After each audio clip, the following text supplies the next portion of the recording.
कभी कभी कहते थे कि मनमोहन सिंह मौन प्रधानमंत्री है, लेकिन जो सबसे अगर मौन प्रधानमंत्री है वो है नरेंद्र मोदी जी।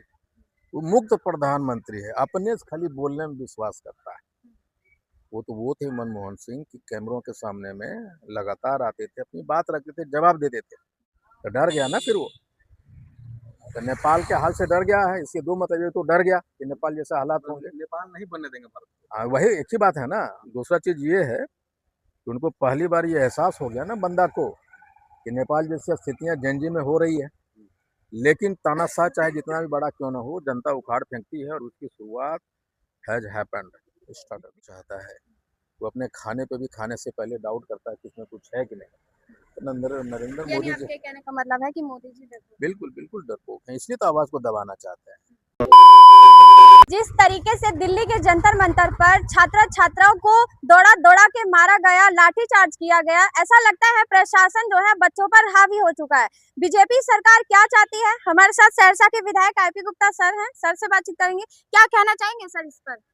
नहीं, मेरा ये कहना है कि जब लोकतंत्र की खूबसूरती और उसकी परीक्षा तब होती है जब सरकार के विरोध में सड़कें या विपक्ष रोड पे आए और जन आंदोलन हो, तो सरकार का रवैया उस आंदोलनकारी और विपक्ष के उठाए गए आवाज़ों के प्रति क्या होता है, नंबर वन। दूसरा कि मीडिया का रोल उस समय क्या होता है, इससे खूबसूरती निकलती है लोकतंत्र की और उसकी मजबूती दिखती है। लेकिन यहाँ देखा है कि एक तानाशाह है और तानाशाह बहुत डरपोक होता है, वो डराना चाहता है। वो अपने खाने पे भी खाने से पहले डाउट करता है कि इसमें कुछ है कि नहीं। तो नरेंद्र यानी मोदी जी आपके कहने का मतलब है कि मोदी जी डरपोक बिल्कुल बिल्कुल डरपोक हैं, इसलिए तो आवाज़ को दबाना चाहते हैं। वो कभी कभी कहते थे कि मनमोहन सिंह मौन प्रधानमंत्री है, लेकिन जो सबसे अगर मौन प्रधानमंत्री है वो है नरेंद्र मोदी जी। वो मुक्त प्रधानमंत्री है, अपने से खाली बोलने में विश्वास करता है। वो थे मनमोहन सिंह कि कैमरों के सामने में लगातार आते थे, अपनी बात रखते थे, जवाब देते थे। खाली अपने पेटा वाला बात नहीं बोलता था वो आदमी, ये खाली अपने पेटा वाला बात बोलता है।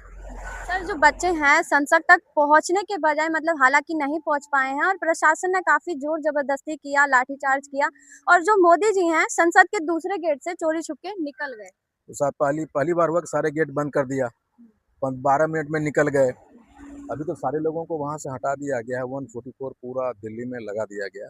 ये डरपोक सरकार है, वो देखना चाहती थी, इतना दिन तक नहीं हटाया, इतना दिन तक वो 144 नहीं लगाया, सिर्फ देखना चाहता था कि होता क्या। उनको पता चल गया नेता कहीं रहे।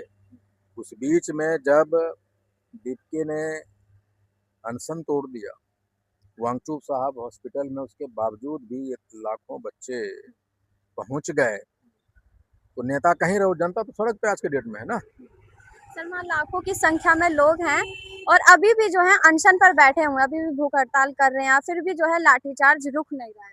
रुकेगा बोले तो लाठीचार्ज? तानाशाह क्यों रुकेगा, उनको तो सत्ता से प्यार है।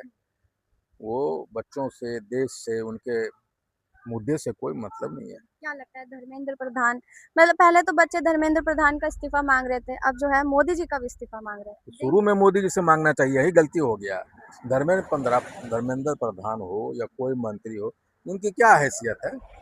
वो एक एक सिग्नेचर मंत्री मनमोहन इनसे पूछ के करते हैं, मोदी से पूछ के करते हैं।